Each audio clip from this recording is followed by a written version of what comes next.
Old powers waken, shadows stir. An age of wonder and terror will soon be upon us. An age for gods and heroes. The glass candles are burning, and you're listening to the Obsidian Nights podcast.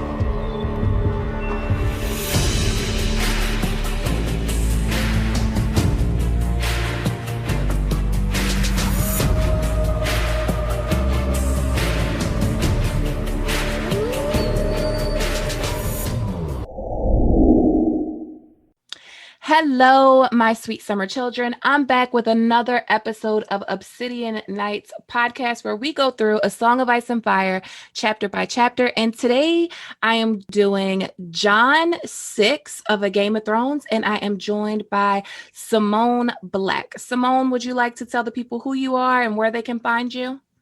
Hi, everyone. Thank you again, Gray, for having me on the show. You guys can find me on Archive of Our Own. I am a fan fiction writer, and my story is The Black Mummers.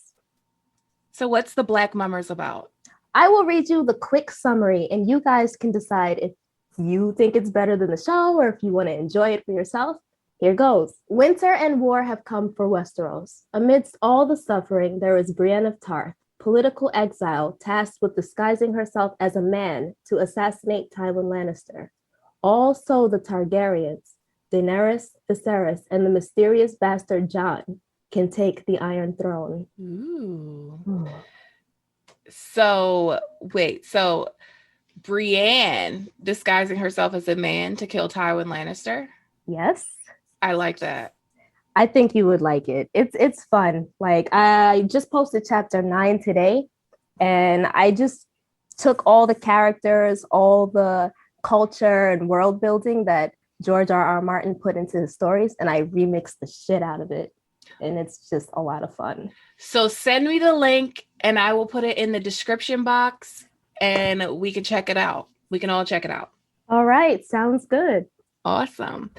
So you're on Twitter, Instagram, any of those places? I have a Twitter. It's at Alora Scott, which I can send to you too, but I haven't really started up. It's going to be my official like pen name and stuff, and I'm not ready to post like to emerge into the world yet, you know? Okay. So well, we'll be waiting.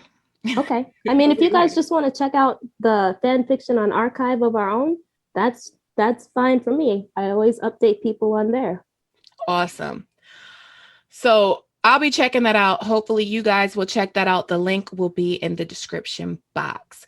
So I want to talk we're talking about Jon 6, right? And to me, I loved this chapter, and rereading it, I found so many Easter eggs. And this is the chapter where Jon Snow takes the black. Was there anything that stood out to you in the first reread before we start going through the chapter? Yes, there are a number of things. As we mentioned before, Jon converting people to the old gods, which you brought up, but I also noted that. And I was very interested in the way that this story, this chapter and the next Jon chapter, they're like two mounting horror stories. The way that George R.R. Martin describes the oppressive, magical feeling of the forest, yes. The way that Ghost looks like the werewolves, yes, and then the hand. I think it's great horror. I think it sets up great tension, and you can feel the weight of the magic and the oldness of the haunted forest. Yes. And then the next chapter is just like they build that to a crescendo. So that's one of the things I really like about George is like at his core, I feel like he's a horror writer, like phenomenal horror writer. There's one chapter, like there's a lot of chapters in A Song of Ice and Fire that I necessarily don't want to read in the dark alone by myself. The one chapter where Miri Mazdor is in that tent.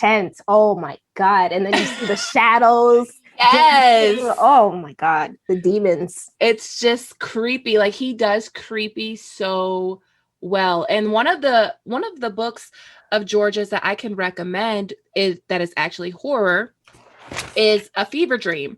And it's like a vampire story. It takes place in Louisiana, right? Yeah, on a steamboat, like in the 1800s or 1900s, 1800s. I don't think it's 1800s. I think it's 1900s. But it's like, it's creepy as hell, but it's good. It's not like he has some horror that I'm just like, oh no. Like Meat House Man, can't do it. I think you mentioned that in one of your videos that Meat House Man, or some of his horror stories you mentioned, and like some of them are like horror, and then there's like some sci-fi mixed in. But like when he does just regular old school horror, I feel like that's when he's his best. Now, as a writer, I gotta say, horror, it manifests itself in so many different ways, and I think George is really good at presenting that. So you have horror that takes you out of your comfort zone. I mean, all horror does, but you have horror that takes you out of your comfort zone. So for Jon, I think he's experiencing his own horror, like his own existential horror when he comes to the Night's Watch, and he's realizing it's not what he thought it was going to be. Mm-hmm. Then you have like the just violent, visceral horror, like Arya and Sansa being there when their father's head gets chopped off. Yeah. And then you have the creepy, like sinks into your bones horror, like Daenerys' dream where she's having sex with his daughter and his cock is cold as ice. Like it's and that really stuck with me because I feel like that's definitely Euron fucking around. Yeah, it's creepy. Ugh. He's good, man. He is fucking legend. Hurry up and finish Wins, George, please. Please. Begging you. So this chapter, it opens up and Jon is eating breakfast and Sam comes in and Sam has been summoned to the Sept. So what happens with the Night's Watch is when they're to pass into the Night's Watch and there's to say their vows, they do this at the Sept. So this got me into a whole thing about the religions in Westeros. Like, I went down a rabbit hole when I was rereading this chapter. All right, let's jump in. Come on. So I'm like, why? Like, the Night's Watch has been around for years and years and years and years, thousands of years. Why does the Night's Watch keep the faith of the Seven? Like, why is that predominantly what they use for the boys to say their vows? When you would think, because it's so far north, that it would be the old gods that would be the prominent god of the wall. That's a good thought. You'd think that mostly Northmen would go to the wall, or would, like big houses, they would send like a second or a third son to the wall, and it would be an honored position. Yeah. But I think in the books, because there's so many characters in the Night's Watch itself, I think most of them are Southern, right? I could be wrong. A lot of them are Southern. Like a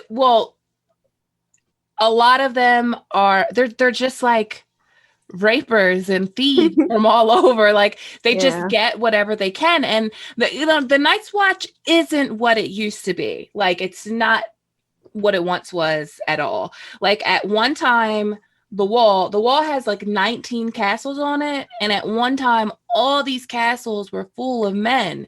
Like during Aegon's conquest, I think they said that like the Night's Watch had 10,000 men. Could you imagine? And now, like right now, presently, there's less than 1,000. Like they only can man 3 castles, Castle Black, Eastwatch, and the Shadow Tower. And I think it's in a Clash of Kings when Yoren is like, the Night's Watch used to be an honor. People would, if the Night's Watch came to them, they would be feasting them at their castles from Winterfell to Dorne. And now this fool wants to charge me for an apple with a worm in it. Like the Night's Watch like a forgotten order, like it's this forgotten ancient order. But I just wonder because like the Lord Commanders that we know about, like the ones that we know about, which is Brynden Rivers, right? And the old bear. And the old bear and Jon. They all seem like they kept the old gods. It doesn't say. Oh yeah. It doesn't say if the old bear kept the old gods, but I'm sure he's up the north. Yeah, he's from Bear Island. So I'm sure he kept the old gods. And then you have Brynden Rivers, who's a Blackwood, and Blackwoods keep the old gods. And then Jon is a Stark, and the Starks keep the old gods. So to me, it's like, well, what the fuck is this sept all about? Like, why have the sept be this thing in the north? Like, to me, it seems like it's an abomination. It's kind of like the standard place, you know, where they first initiate the boys, right? Yeah. Like they bring them there first. They bring them to the sept first. They got a drunk septon. Yes. You know, and then they go, and it might be because they take their vows in the haunted forest, and maybe they just want to cross all the X's, like, oh, you're southern, you know, let's just go to the church real quick. Right. It seems like most of them this batch, are, right? Yeah. This particular batch. And then we get another batch in Storm of Swords where we'll talk, in a dance, dragons that we're going to talk about in a minute. But it just seems like, to me, you should have to convert to the old gods if you're on the wall, because like ain't no Faith of the Seven in the north. And it's like, not going to protect your ass, baby. Yeah, the seven gods aren't going to protect you in the north. I don't know. I guess they can't force religion on people. And it does seem like Westeros is kind of like relaxed when it comes to religion. Like the Faith of the Seven is the dominant religion, but like they don't try to force it on anybody. Like they don't live by it, right? Yeah. Oh no. They honey. No. That's everywhere. Everywhere. But they go to this sept, and Sam has found out that he's going to actually pass along in the Night's Watch. He's going to join the Night's Watch, become a brother of the Night's Watch, be promoted. And Jon acts like Jon's just like, truly? Like you're going to you're going to write ravens for Maester Aemon? You're going to read and write ravens for him? Oh my goodness. Like, how did this ever happen? And like, you did it, Jon. And I think that says something about Jon's character. What do you think it says? That he doesn't take credit for it. That he didn't do it because he wanted Sam to be praising him or to like have Sam's loyalty. Like he did it just because he cared about Sam. I agree. I think what he did for Sam was really sweet, but I also thought it was a good show of leadership, which, yes, you know, we'll get into that, I'm sure, later. But yeah, when he played dumb, he's just like, oh yeah, congratulations, girl. Like, you did it. Like, I had nothing to do with it. Nope. But that's also interesting because, all right, I really looked at Jon's moods in this chapter, and later on, when he is assigned to the stewards, he shows his ass. He does. He shows his ass, and I'm like, where was that sweet humble boy at the beginning of the chapter?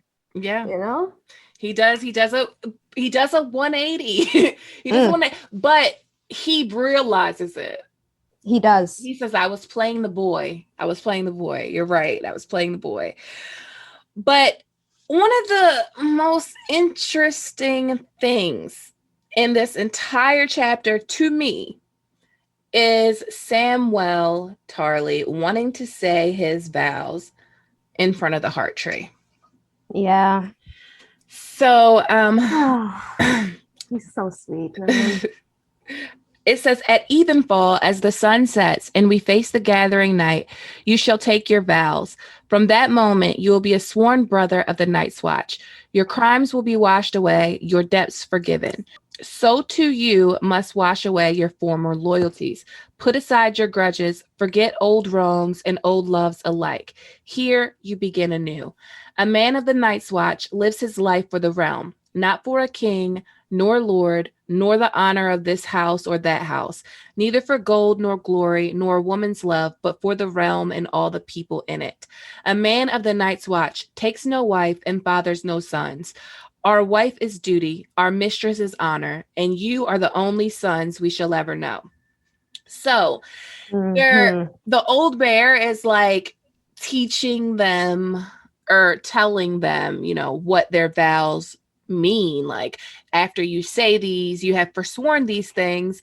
And I feel like if Jon had got these vows 2 chapters later, he wouldn't have been at the Night's Watch. He'd have been with Robb. He would have left. Yeah, he'd have been with Robb. And I think these vows are a lot to ask of a kid. And at the end of the day, these boys are kids. Truth. It's unfair. And this is why George R. R. Martin is one of the GOATs. His world building is incredible. The world building itself puts our characters' hearts in conflict. Mm-hmm. And I think that is really, really special the way he did that. And it's so frustrating. You see some of these boys and young men, who are ousted from Westerosi society. They have no chance of surviving within it. They're not welcome in it, no matter what they did, whether they're innocent or not. Yes. And, it's just... And then the old bear gives them a chance to leave right then. But where are you leaving to? Yeah, where are you going to go? That's another thing I was thinking, do you know how far the closest castle is from Castle Black is the last hearth? And it's it would take days and days and days to get there. They don't have any food. They don't have any horses or any, they would basically be, it's either they're going to say these vows or they're going to die from starvation in the cold. Because Night's Watch is not going to give you a horse, a cloak, a piece of bread and be like, oh, thanks for using our resources and sleeping in our bed all this time. Bye. Right. And I wondered what would happen if they wanted to leave. I was thinking about that. Where are they going to go? There's nowhere to go. You sad story on there. Yeah. You can't, you're forced. Once you're there, you're forced to be there. And that's just what it is. And it's sad. So, the old bear tells them, you can say your vows here at Evenfall before the Septon, and the first person in your order. So Jon's order happens to be the stewards, and we're going to talk about that. So Jon would say his vows in front of the Heart Tree and Bow and Marsh. So he asked if anyone keeps the old gods. Jon, of course, keeps the old gods. And they're like, well, you're going to say your vows in front of a heart tree, as your Uncle Benjen did. And he says the gods of the Sept had nothing to do with him. The blood of the first men flowed in the veins of the Starks. And I wonder about that a lot, because actually his father's gods were the Faith of the Seven. Rhaegar. Right. Yes. Rhaegar's gods were the Faith of the Seven. But at the same time, the Targaryens themselves actually think they're gods. So they didn't necessarily, they only accepted the Faith of the Seven. Aegon only accepted it because for peace. The Targaryens and the Faith were kind of at war a lot throughout history. So, I guess the Faith of the Seven don't have anything to offer them, because to me, the Faith of the Seven are false gods anyway. I don't know what your thoughts on that are. In terms of magic, the Faith are definitely not popping. But I will say that when it comes to characters, I think the description of each of the seven embodies each of the characters at different times. Especially the Starks. Yes, especially the Starks. But I look at characters like Brienne. I think Brienne is embodied by the maiden and the warrior. And Arya is definitely the stranger. My God. Yeah. Come on. But but in terms of magic, no. There's nothing there. It's just pretty crystals and sculptures and overly wealthy septons and starving people, who spread the good word, and are the victims of war. But there's no magic there. And I don't know what solution it would offer, like in terms of the White Walkers. None. Not a damn one. Not a breath of flame, baby. Not one. So they ask, does anybody else? Oh, first I want to talk about this. So he says, you'll find a heart tree outside past the wall in the haunted forest. And I was like, damn, George, you couldn't think of a better name than the haunted forest. And imagine, like, all right, you have Sam. Sam was like, all right, I'm gonna take to these new gods in the haunted forest, the coward, right, the big coward going into the haunted forest with the trees with faces. I mean, that's brave. I mean, Sam says he's a coward, but he's fucking brave in a lot of ways. Yeah, he really is. I love Sam. Me too. So anyway, the haunted forest. Like, I can't. Spooky woods. It could have been the spooky woods. Could you imagine? Yes. That'd be so fucking goofy. The spooky woods. So the haunted forest, though, is actually huge. And it's said that, like, the history on the haunted forest is like the blocks of ice from the lakes in the haunted forest were used for the construction of the wall. I did not know that. Yeah, so there's some lakes in the haunted forest, and they basically cut blocks from them and use them for the wall, which is tea. Tea. Magic, spooky forest water. Yeah. So when he asked, does anybody else keep the old gods? And so Sam's like, my lord. The voice made Jon glance back in surprise. Samwell Tarly was on his feet. The fat boy wiped his sweaty palms against his tunic. Might I go as well to say my words at this heart tree? Does House Tarly keep the old gods too? Mormont asked. No, my lord, Sam replied in a thin, nervous voice. The high officers frightened him, Jon knew, the old bear most of all. I was named in the light of the seven at the sept on Horn Hill, as my father was, and his father, and all the Tarlys for 1,000 years. Why would you forsake the gods of your father and your house? Wondered Sir Jeremy Riker. The Night's Watch is my house now, Sam said. The seven have never answered my prayers. Perhaps the old gods will. I love that part. Yes. I love that part. And it's not just that Sam is highborn. He says, like, I've been raised by this light of the seven. I've been raised and named in this light of the seven. My father's fathers, going back centuries and centuries. So to me, it's a big deal that Sam is now saying, fuck these seven. I'm going to the old gods. And I feel like it's a big turning point in Sam's story when he actually accepts the old gods. And he doesn't do it because Jon Snow is nice to him. He just does it. And we see it happen again in A Dance with Dragons, where there's 5 guys. I think it's 5 guys. Not the burger place, but just 5 guys. So, it seems like a small thing that, I don't know, like at first glance, you might not even care about it. But in A Dance with Dragons, we have Harith, Aaron, Emmerich, and Satin. So they all choose to say their vows to the old gods as well. So Harith, I think he's from Molestown, so that's not really a big deal. And the wildlings that go, of course, they're going to say their vows in front of the old gods.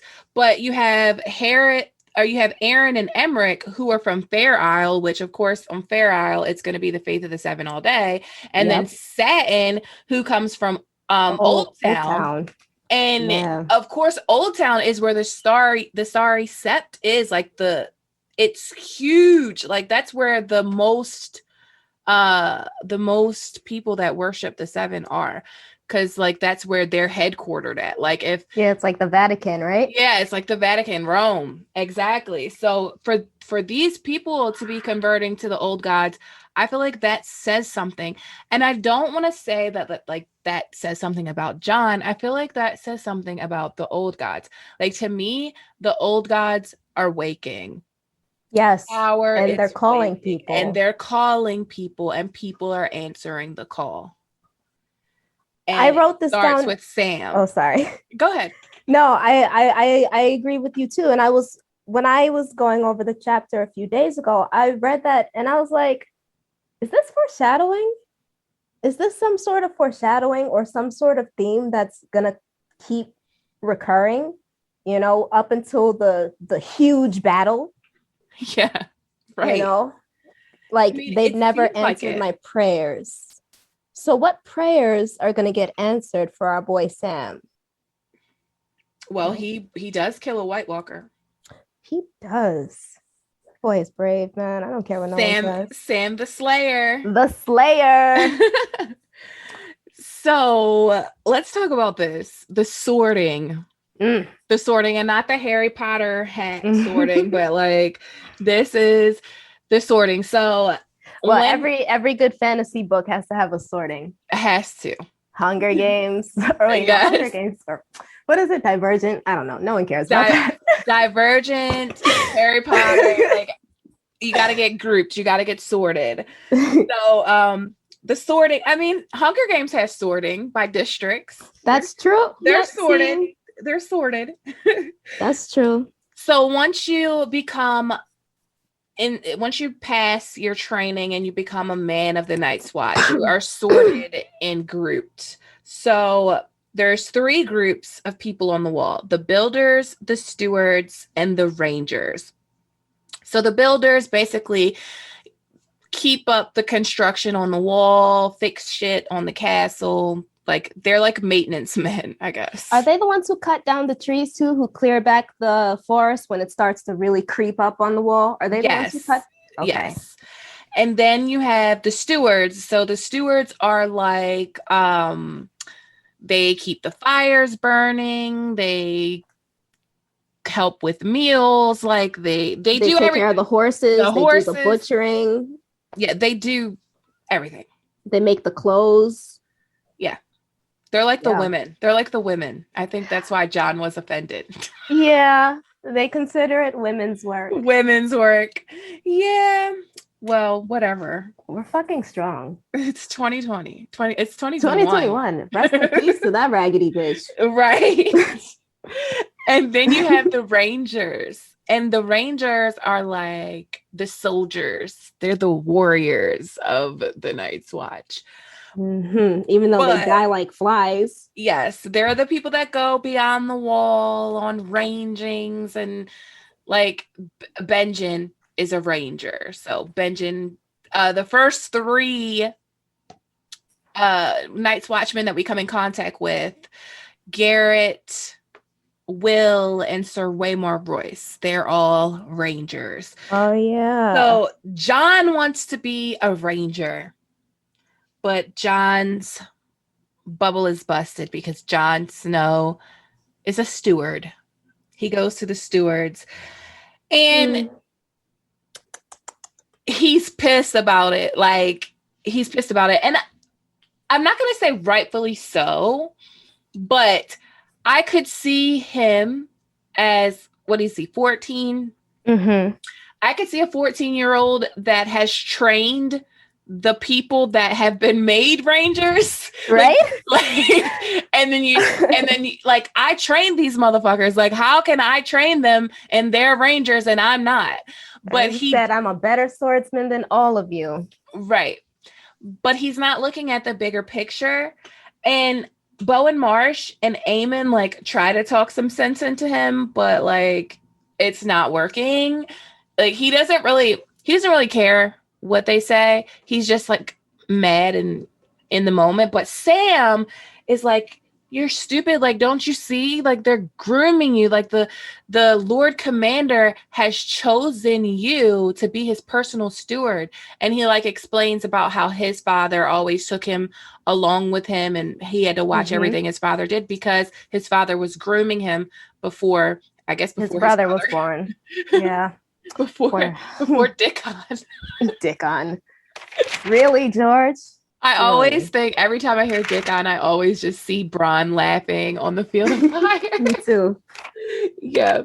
So he says, you're right. You're right. I was playing the boy. You're right, Sam.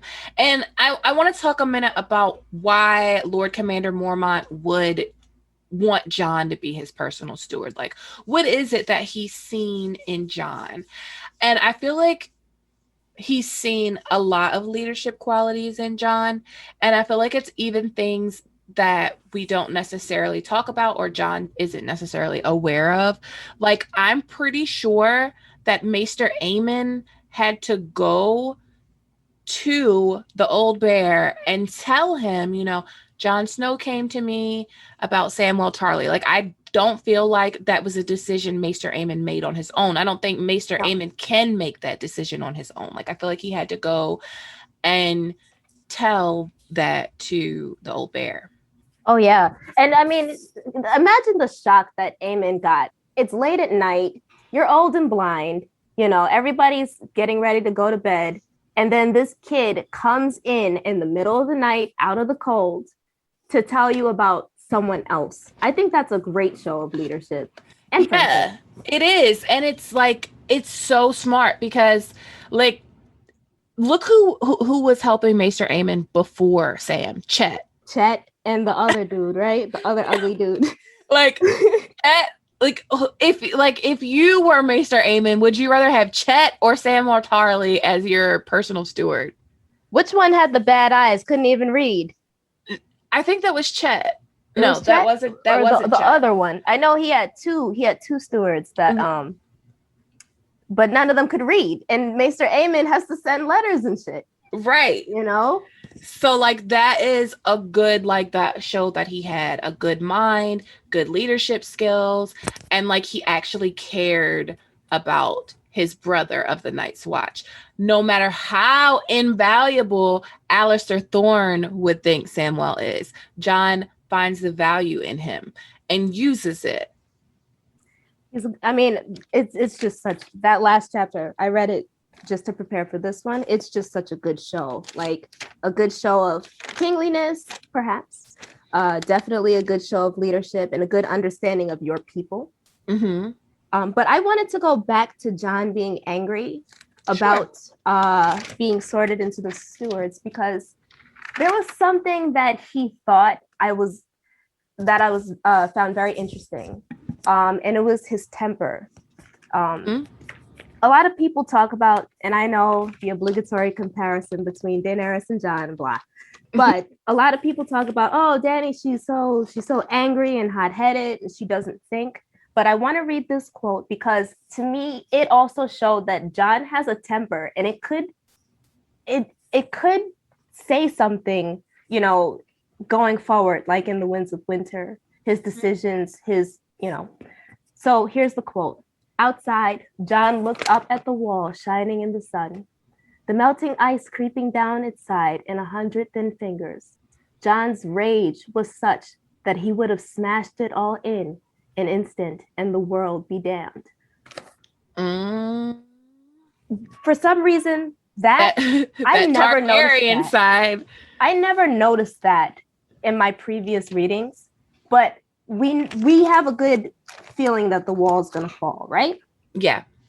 Jon's going through his own spooky dying and coming back to life scenario, right? Yep. Let's put on our tinfoil hats really quick. What if, just like Daenerys might be the destroyer of King's Landing, what if Jon might be the destroyer of the wall in some fashion? He could be. And I think there's another chapter where it says Jon looks up at the wall and he notices, he's like, all I know is if this wall falls, the world falls with it, or some shit like that. Yeah. So there's a lot of foreshadowing with Jon when it comes to the wall falling, and like the whole thing with the his whole mission with the wildlings is basically the wildlings are looking for this horn that's going to bring down the wall. And they can't find it. So it could be Jon. Well, in a sense, like in a symbolic sense, Jon is bringing down the wall between the wildlings and the Westeros, because he's letting the wildlings through the wall, and that's what gets him killed. So when he comes back, he might just bring that whole motherfucker down. Like, I mean, he might be so fucking mad that he got betrayed, killed, stabbed by his own order. Yeah, and like Bowen Marsh to me was like one of the worst ones to stab him. He's a bitch. Like, I hate him for stabbing Jon. But like, you can tell that there's animosity growing with Bowen Marsh and Jon, like all through Dance. Like, you can tell. Yeah. But I didn't think he would betray him. I didn't think he would betray him. I thought he was going to stay true, but. And the thing was, unfortunately, I saw season 5 of the show before I read book 5. Like, I'd been in between watching the show and reading the books. And when he was stabbed, like on the show, it was Ollie. But I was like, who the fuck is this kid? And then when I read the book, I was like, who the fuck are these dudes? Right. Like, who are these dudes? But I reread it, and you could see the growing animosity. But I also saw where Jon made his mistakes. He would not communicate with his commanders. And I know we're not supposed to be talking about this. I know we're supposed to be talking about chapter 1, but he did make his mistakes. He did not communicate well with his commanders. He made rash decisions without consulting them, even though I think he would have made those decisions anyway, had he consulted them and they, shout him down and everything. But it sucks. There are consequences, whether you intend for them to happen or not for these characters. Yeah, totally. So let's talk about them going to the haunted forest. So it says they set out late that afternoon. The wall had no gates as such, neither here at Castle Black nor anywhere along its 300 miles. They led their horses down a narrow tunnel cut through the ice, cold, dark walls pressing in around them as the passage twisted and turned. 3 times their way was blocked by iron bars, and they had to stop while Bowen Marsh drew out his keys and unlocked the massive chains that secured them. Jon could sense the vast weight pressing down on him as he waited behind the Lord Steward. The air was colder than a tomb and more still. He felt a strange relief when they reemerged in the afternoon light on the north side of the wall. So they are traveling beyond the wall, and this is our first time we're having a main character go beyond the wall, and it's scary because we know what happened beyond the wall in the prologue, and that was, we know that there are these White Walkers out there killing folk, and Jon takes Ghost with him, of course. Yep, as he should. Right. And I think they're kind of like, are you really going to take that direwolf with you? Like, do you mean to take him with you? And Jon's like, yeah. He came from there. Right. So the haunted forest isn't like the Wolf's Wood of Winterfell. Like, the Wolf's Wood of Winterfell is like, or the Wolf's Wood is like, has lots of trees and stuff, but up here in the north, everything is undisturbed, and there are like weirwoods on weirwoods. Like, they see 9 weirwoods growing in a circle, and like Jon can't even really believe it when he sees it. Like, he's like, you never in the Wolfwood see 2 or 3 of the white trees growing together. Like, a grove of 9 is just craziness. Yeah, and Jon grew up in this religion. Yes, he knows it inside and out, and even he's shocked by this. Yes. And I want to go back, to describing the haunted forest. Every step in the snow sounds like breaking bones. Yes. The trees block out the sunlight. We don't hear about that in the Wolf's Wood or the King's Wood. Right.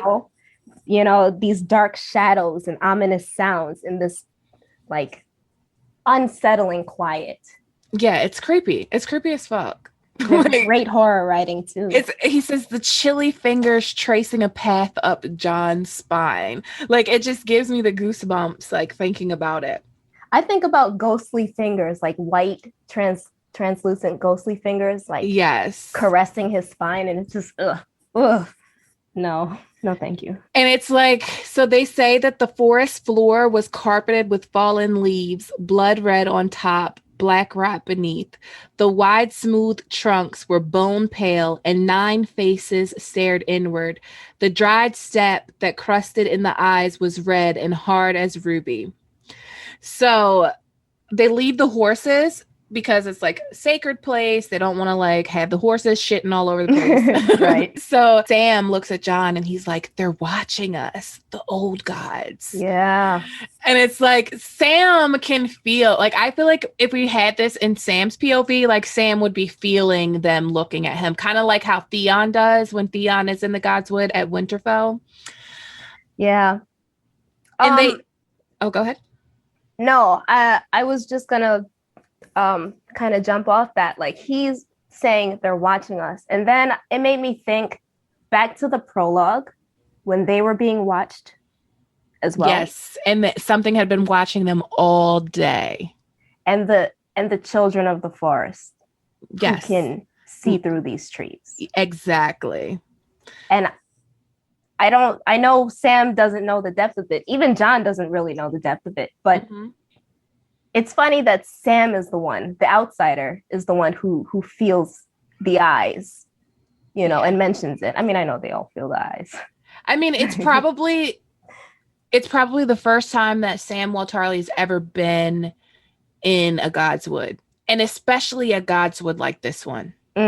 Because Jon who's been raised on the old gods, has never been in a Godswood like this one. So I just can feel it. Like, I could feel like if this was in Sam's POV, Sam would be like, they're watching us. They see me. They see me. They see me. They hear me. They're talking to me.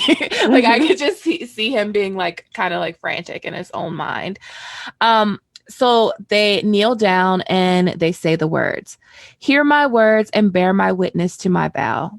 They recited, their voices filling the twilight grove. "Night gathers, and now my watch begins. It shall not end until my death. I shall take no wife, hold no lands, father no children. I shall wear no crowns and win no glory. I shall live and die at my post. I am the sword in the darkness. I am the watcher on the walls. I am the fire that burns against the cold, the light that brings the dawn, the horn that wakes the sleepers, the shield that guards the realms of men. I pledge my life and honor to the Night's Watch for this night and all the nights to come."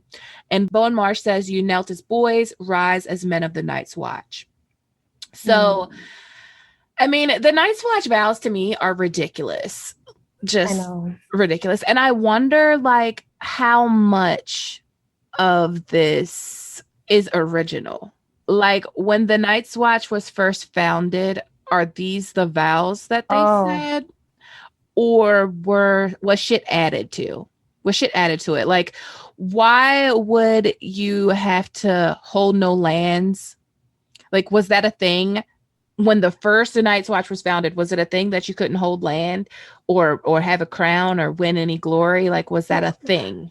You know, that might have been a thing, like with men deserting. But I feel like if this was not like in the original contract, I feel like it would have been after the Night King, who took his white witch queen, and took her seed, or she took his seed and took his soul.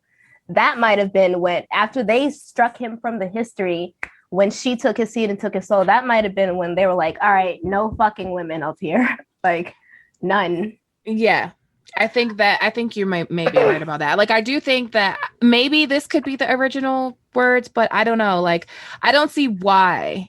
Like, I feel like there would have had to been something that happened for them to make these vows. So I think the Night's King is a point where they were probably like, "Oh, hell no. Like, shit's gone too far. We got to stop this."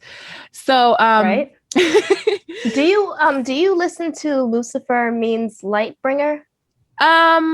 I have before. I'm pretty cool. Like, he's pretty cool. I like him. He's cool.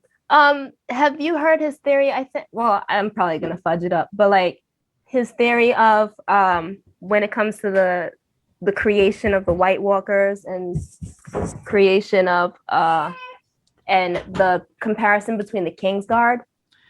Yeah, so we talked about that on our so he came on an episode of Obsidian Nights on the Eddard one, and he talked about like some of the symbolism behind it, but not like the whole, like he didn't give me the whole entire theory. Yeah. Well, I thought it was interesting. Like I don't remember his entire theory, but essentially he was talking about how like it may have been, I think it may have been that witch queen who created the White Walkers, like they were her sons or something like that. Because you know they steal babies and stuff. Yeah.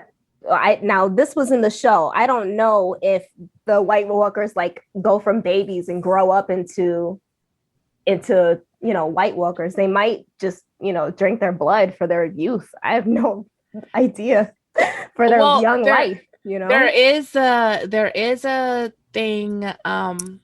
There's like an old Nan story where they talk about siring half human babies from one of old Nan's stories. Talks about the White Walkers stealing girl children in the dead of the night to sire half human babies. Ooh, old Nan. Yeah, old Nan got the juice. Right? We need like a whole fan fiction on old Nan stories. Oh snap! I don't know if I'm the one for it. That might be too much. I might get too tinfoily with that. You know. Look, you never know.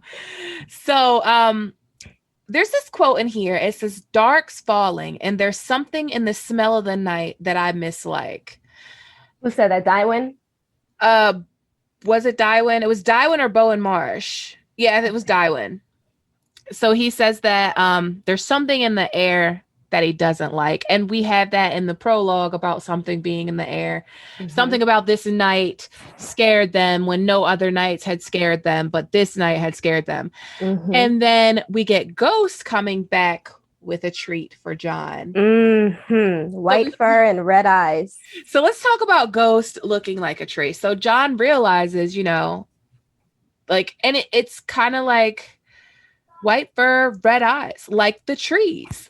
And Ghost is like the trees, but there's a lot of other characters that are magical, that have these bone white skin and red eyes. Bloodraven is one of them. Melisandre is one of them.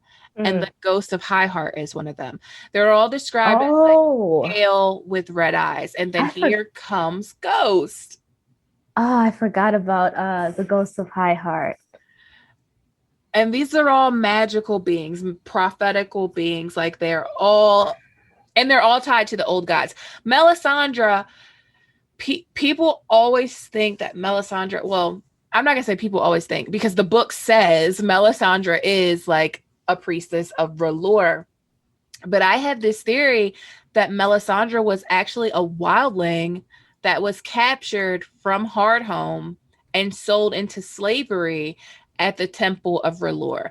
And she was taught R'hllor, but when she's at the wall, she's still able to see things that she shouldn't be able to see, because the Ghost of Highheart tells Thoros Amir, you know, look into your fires, pink priest, and you'll see. Not here, though. You won't see it here. This land belongs to the old gods still, and you ain't gonna see shit here, because this is still their shit. This is our magic, babe. Yeah, and I feel like, so that would pertain, and she's talking about the Riverlands. So imagine the wall. Like the wall is built on top of like an enormous weirwood. Like the Black Gate is a weirwood tree. I don't think that Melisandre should be able to see visions in the fires at the wall unless she has some kind of green seer blood that is allowing her to do that through the old gods. And what she sees is actually, she sees Bloodraven and Bran. Yes. Is one of the things she sees. And I think they scared her. Yeah. They scared the shit out of her. So I think there could be something to that, maybe not, but I just, I know for sure that Ghost was sent to Jon by the old gods. With that arm in his mouth. Yes. And so he comes back. Jon's like, come here, Ghost. What do you have? And they say, that's a hand. Now, I think this is insane. And I'm going to tell you why. I think this is a huge Easter egg. Because I never thought about this before, but he gets a hand. His father is a hand. His father is Hand of the King. Right. And just now, he's being imprisoned by Joffrey. Right. So I feel like they're trying to tell Jon by giving Jon this hand, they're not only trying to warn him that, look, your brothers are dead, people are dead, they're trying to also warn him, shit's going down with your dad. That might be a really, I don't know if it would be foreshadowing, but it would definitely be a parallel telling. Yeah, I mean, and I say that because when they did the found the direwolves in the snow, the direwolf was dead, killed by the stag. Like, it's all symbolic. Yep. So I think it could be symbolic that Jon gets this hand right after he says his vows, because when he goes back, he's going to learn about his dad. So sad. Imagine how terrified his brothers might have been to see this giant direwolf with a hand in his mouth. I think about that all the time. Like, I know these guys are probably scared as fuck of ghosts. I mean, I don't blame them. I don't blame them. Me neither. But I would love ghosts. I'd be like, come here, boy. Got some treats for you. That are not hands. Yes. But I love it. I love this chapter. That's the end of the chapter. Did you have anything you wanted to add? No, I think we covered a lot, and I think we got into some good theories and some good tinfoil. Yes. Oh, this was so much fun. Thank you so much. Oh, you're welcome. And I would love to have you back on. If you want to come on, or if anybody listening wants to come on, just hit up at Nim's Shadow on Twitter or Instagram, and she will schedule you. And do you want to drop your fan fiction one more time? Yes, my fan fiction is The Black Mummers on Archive of Our Own. It's about Brienne the assassin, disguised as a man, trying to put the Targaryens on the throne.